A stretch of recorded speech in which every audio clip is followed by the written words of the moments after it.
Good day, everyone. So, I am Justin S. Guzman from BTLIT HE1A. So, today we will discuss about the effective questioning techniques. So, what is the effective questioning techniques? So, effective questioning refers to the teacher's ability to ask purposeful, clear, and meaningful questions that stimulate thinking, assess understanding, and improve classroom interaction. And good questioning help guide learning and encourage students to actively participate. So, first we have the characteristic of effective questioning. So, we have A, we have a clear, understandable. So, question must be simple, direct, and free of unnecessary words so learner can easily follow. So B, we have the purposeful. So when we said purposeful, it is a very question should supports the lessons, objectives, whatever it's testing recall, promoting, understanding, or encourage deeper thinking. So C, we have the thought provoking. Active questioning encourages students to analyze, explain, compare, predict, or evaluate, not just memorize. So, approach to students' level. So, approach is a questioning most match the student's age, learning needs, and ability to process information. So, we have the sequence property. So, we start from the simple to complex question to build confidence and scaffold learning.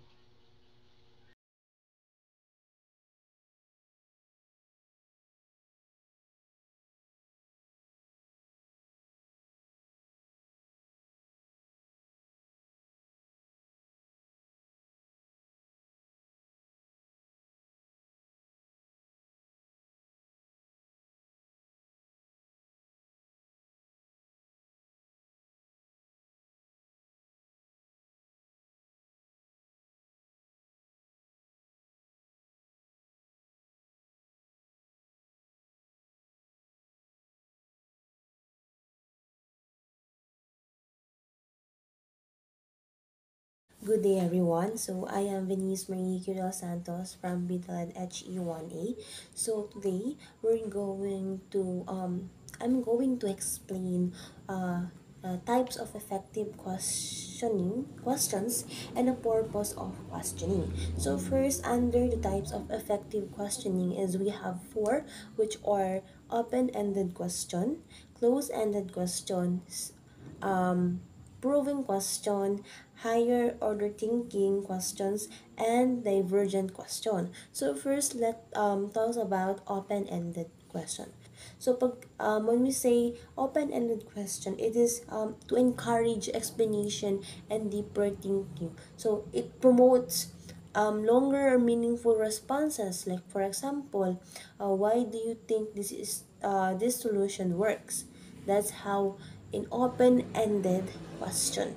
Okay, so now an open-ended question, it has a lot of answers. Okay, so now let's go to the close-ended question. So in the close-ended question, used to check all the basic facts. So in here, the close-ended question is nagastay lang tayo sa isang sagot. Like for example, what is the color of the orange? So, ang sagot dun is orange. So, that is a close-ended question. So, next is we have the proving question. So, follow-up questions that ask students to expand rather, or explain more. So, example, can you clarify what you mean? So, you need to clarify things so that that person can understand. So, next is we have the higher order thinking. So the higher order thinking questions is involve analyzing, evaluation, prediction, or recreation. So for example, the question, what might happen if we change the variables? So that's how an upper and a high order thinking questions. So now let's proceed to divergent question. Okay, so in divergent question, um, in divergent question, it allows multiple possible answers. So it encourages creativity and exploratory on how you answer a questions. Like for example, the question is, what are different way we can solve this problem? So it might be in an essay form based on the mm, given question. So next is we have the convergent convergent question. So here is lead sub student to single correct or best answer. So the question is, which formula should we use to solve this problem? So the choices is in there, and you need to choose what is the best answer in those for the question. Okay. Now let's proceed to purpose of questioning. So what is the purpose of questioning? So first is we have to check understanding. So questions help determine if students learned in the lesson or learned from you correctly. So um, next is to stimulate thinking. So why do we need to stimulate thinking? Is to encourage students to reflect, analyze, and evaluate their ideas. Okay. So now the third one is to encourage participation. So why do we need to encourage those students? No, because encourage. So it's invite those students to share ideas and engage actively. So next is to connect ideas. So link prior knowledge to new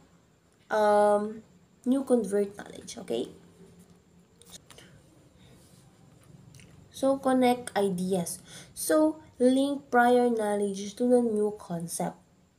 That's how we need what that is the fourth purpose of questioning. So the fifth purpose of questioning is we have to guide learning.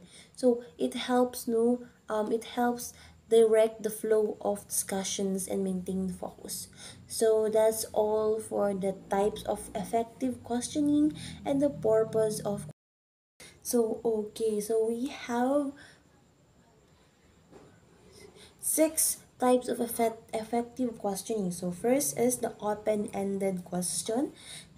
B is close-ended question. Next one is the proving question and higher order thinking questions. Divergent questions and the convergent questions. So the purpose of we have also five purpose of questioning. First, you need to remember to check understanding. Second, to stimulate thinking. Third is to encourage participation. And fourth, to convert ideas. And lastly, to guide learning or guide learners. So, thank you very much for listening. See you again. Bye. Good morning, everyone. My name is Ken Curtin Alvaredo, the next reporter for this topic, which is the questioning skills under Chapter 27. So, number 4, techniques for asking effective question. So, means effective questioning is a key teaching strategy that helps students understand better, think deeper, and become more engaged in learning. So, good question guides students towards discovery, encourage participation, and help the teacher check if learning is happening. So, using the right questioning techniques makes lesson clearer and more meaningful. So, let's proceed to letter A, which which is the letter A, use simple and direct language. So for this, question should be easy to understand. Avoid long, confusing sentence or difficult vocabulary that may distract the student. And I will state example. For example, instead asking, can you elaborate on the primary contributing factor that influenced the outcome of the experiment? Instead, ask what caused the result of the experiment so that the student can understand the question. Letter B, ask one question at a time. So if you ask multiple questions in one sentence, student may not know which one to answer first. Asking only one question at a time keeps instruction clear and prevent confusion. So for example for this is, what is photosynthesis and why is it important and where does it happen? Better to ask first what is photosynthesis, followed by what is photosynthesis important and where does it mean it happen. So by this, you are asking the student one by one question instead of multiple question at a time. So in here in letter B, you need to ask the student one question at a time. So, letter C, we have provide adequate wait time. So, student need to time to think before answering, especially for higher level question. Giving a 3 to 5 second wait time encourage thoughtful responses and build confidence. So, here provide adequate wait times. This means like if you are asking the student a question, don't let the student think for about 3 to 5 seconds before they answer. So, for example, we have here, okay, this is a conversation between a teacher and a student. So, teacher, why do you think the character made that decision? So, teacher quietly wait for 5 seconds before calling on someone so that the student can reflect or can compose a word or a sentence that they can answer for a better answer. So letter D, we have the sequence question from easy to difficult. So start with a simple question to build understanding, then move to more challenging one. This creates a learning progression that develop confidence and deeper thinking. So here in letter D, we teacher must start with a simple question to build the understanding of the student. Then that's time you are moved to the difficult one. So, for example, for our easy question, who is the main character of the story? And number two, we have the moderate. What problem does the character face? And number three, the difficult. How does the problem change the character's behavior? By this, when you are layering the question from difficult, moderate to difficult, from easy, moderate to difficult, so that the student, for example, number one, an easy question. This is an easy question. Who is the main character of the story? So, number two, moderate. So, what problem does the character face? Number three, difficult. How does the problem change the character's behavior? So, by this, you are asking a student first a easy question followed by moderate to difficult question. So, student can find the question or to answer it not difficult or will they stutter. Letter E, encourage students to think aloud. So, thinking aloud helps students explain how they reach an answer. It shows the teacher the reasoning process and help identify misunderstanding. So, for example, how did you solve the math problem? Or how did you solve the math problem? So, student will first add the 4 to the get and 6 to get 10 and then divided by 10 by 2. So the student explanation revealed the step by the step thinking. So letter F, Use question to guide discovery. So, instead of giving direct answer, guide student with question that helps them arrive in the answer themselves. This promote critical thinking and deeper learning. So by this, the student are using the critical thinking and to better understand the the lesson. So we have example. Instead of telling the answer, plants need sunlight to grow, the teacher asks what happened when the plant is kept in dark place. So that that's the time the student can answer. Number 5, the benefit of effective question.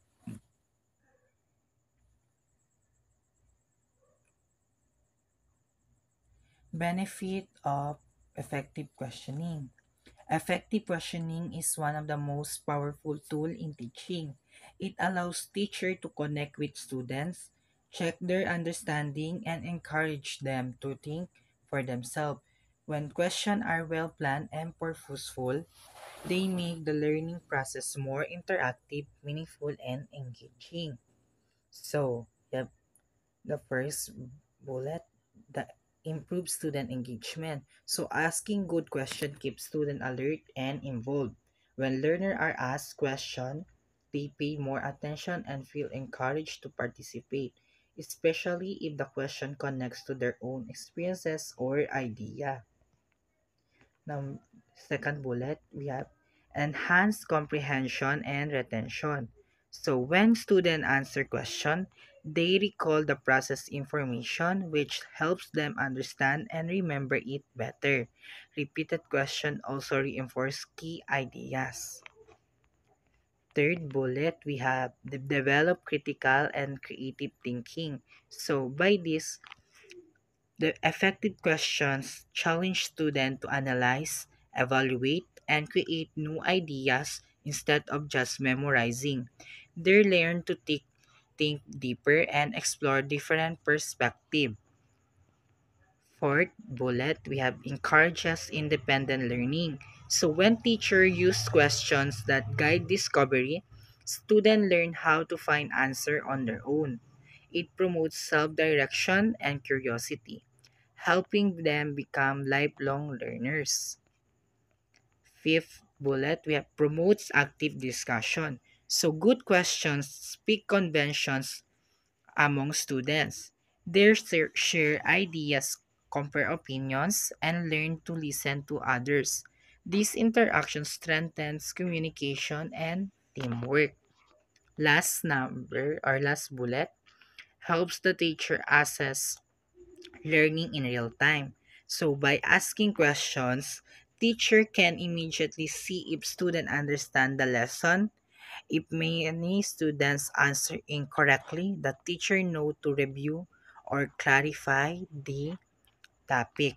So all of the bullet that I have said earlier is about the benefits of effective questioning. That's all for my part of this discussion.